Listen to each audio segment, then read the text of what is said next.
നമസ്കാരം, ഞാൻ ഡോക്ടർ തസ്ലീന. നമ്മൾ ഇന്ന് സംസാരിക്കാൻ പോകുന്നത് സ്വപ്നസ്ഖലനത്തെക്കുറിച്ചാണ്, അഥവാ നിദ്രാസ്ഖലനം അല്ലെങ്കിൽ നൈറ്റ് എമിഷൻ, നൈറ്റ് ഫോൾ എന്നൊക്കെ ഇംഗ്ലീഷിൽ ഇതിനെ പറയാറുണ്ട്. പുരുഷന്മാരിൽ മാത്രമല്ല സ്ത്രീകളിലും ഇത് സംഭവിക്കാറുണ്ട്. എന്നാൽ സ്ത്രീകളിൽ ഇത് തിരിച്ചറിയപ്പെടുന്നത് വളരെ കുറവാണ്.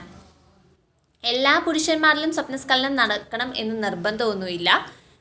83% പുരുഷന്മാരിലും ലൈഫിൽ ഒരു തവണയെങ്കിലും ഈ സ്വപ്നസ്ഖലനം ഉണ്ടായിട്ടുണ്ടാകും എന്നാണ് പഠനങ്ങൾ പ്രതിപാദിക്കുന്നത്. പലപ്പോഴും ലൈംഗികത ഉണർത്തുന്ന സ്വപ്നങ്ങളിലൂടെ ആവാം ഇത് സംഭവിക്കുക. അതിനാൽ സ്വപ്നസ്ഖലനം എന്ന വാക്കാണ് ഇതിനെ വിശേഷിപ്പിക്കാൻ ഉപയോഗിക്കുക. എന്നാൽ സ്വപ്നമില്ലാതെ തന്നെ ഇത് സംഭവിക്കാറുണ്ട്. നിദ്രാസ്ഖലനം കൂടുതലായിട്ട് നടക്കുന്നത് യൗവനകാലത്താണ്. ഉറക്കത്തിൽ അറിഞ്ഞോ അറിയാതെയോ ഇത് സംഭവിക്കുന്നു. എന്നാൽ ചിലരിൽ ഇത് സംഭവിക്കണമെന്നേ ഇല്ല, അല്ലെങ്കിൽ കൃത്യമായി മനസ്സിലാക്കണമെന്നുമില്ല. വസ്ത്രത്തിലുണ്ടാകുന്ന നനവോ ശുക്ലത്തിൻ്റെ അംശമോ കാണുമ്പോൾ ആകും പലപ്പോഴും ഇത് പലരും തിരിച്ചറിയുക.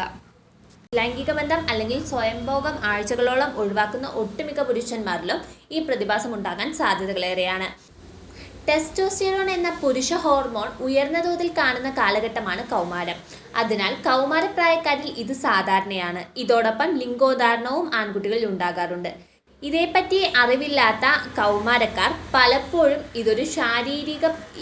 ഇത്തരമൊരു ശാരീരിക പ്രവർത്തനത്തെ ഭയത്തോടെ നോക്കിക്കാണാറുണ്ട്.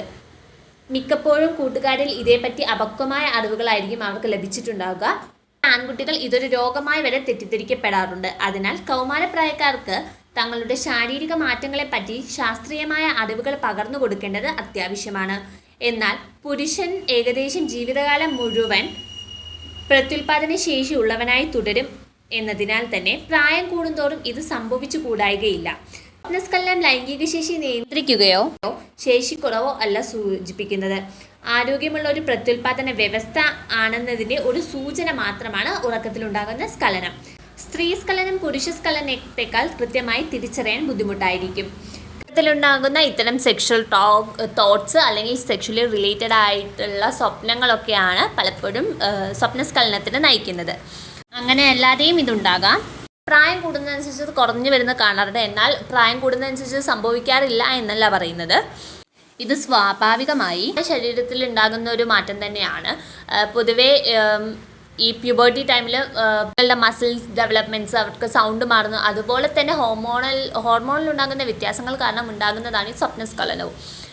പക്ഷേ എപ്പോഴാണ് ഈ സ്വപ്നസ്ഖലനത്തിന് നിങ്ങൾ ഡോക്ടറെ കാണേണ്ടത്? എപ്പോഴാണ് ഒരു മെഡിക്കൽ അഡ്വൈസ് എടുക്കേണ്ടത്?